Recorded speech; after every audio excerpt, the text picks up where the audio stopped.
Hi കൂട്ടുകാരെ, ഇന്ന് ഞാൻ പറയാൻ പോകുന്ന കഥയുടെ പേരാണ് അനുസരണത്തിന്റെ വില. പണ്ട് പണ്ട് ഒരു കാട്ടിൽ ആമയും ആമയുടെ അമ്മയും ഉണ്ടായിരുന്നു. ഒരു ദിവസം ആമ പുറത്തേക്ക് കൂട്ടുകാരുമായി കളിക്കാൻ പോയപ്പോൾ മാനത്തേക്ക് നോക്കിയപ്പോൾ അതാ കുറെ പക്ഷികൾ പറക്കുന്നു. ആ ആമക്കുട്ടനും പറക്കാൻ ഭയങ്കര ആഗ്രഹം. ആ ആമക്കുട്ടൻ അവന്റെ അമ്മയോട് ചോദിച്ചു, അമ്മേ അമ്മേ, എനിക്കെന്താ പറക്കാൻ കഴിയാത്തത്?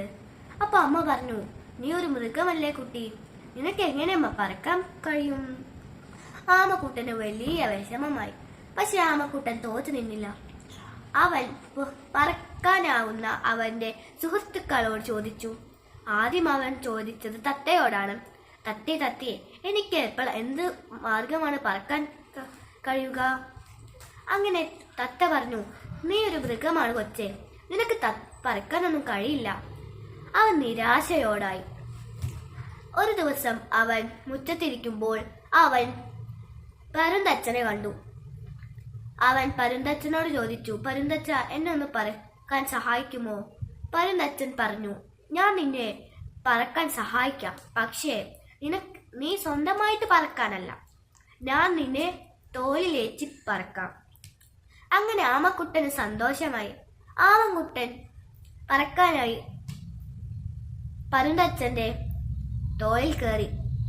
എന്നിട്ട് പരുന്തച്ഛൻ അവനെ കൊണ്ട് വലിയ ഉയരത്തിൽ പറന്നു. എന്നിട്ട് ആമക്കുട്ടന് പിന്നെ മനസ്സിലായി, ഇനി എനിക്കും പറക്കാം. ഇനി പരുന്തച്ഛൻ എന്നെ വിട്ടോ എന്ന് പറഞ്ഞ് ചാടി കളിക്കാൻ തുടങ്ങി. പരുന്തച്ഛനാണെങ്കിൽ ദേഷ്യം വന്ന് അവനെ വിടുകയും ചെയ്തു. അവൻ വീഴാൻ പോയി. അതും ഏറ്റവും മേലേന്നാണ് അവൻ വീണത്. പക്ഷെ വീണതോ കടലിലേക്കായി. അവന്റെ ഭാഗ്യം.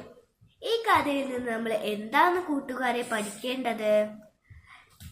നമ്മളുടെ മാതാപിതാക്കൾ എന്തു പറയുന്നോ അത് അനുസരിക്കണം. അപ്പൊ എല്ലാവർക്കും എന്റെ കഥ ഇഷ്ടമായി എന്ന് വിചാരിക്കുന്നു. ചാച്ചാ, ബൈ ബൈ.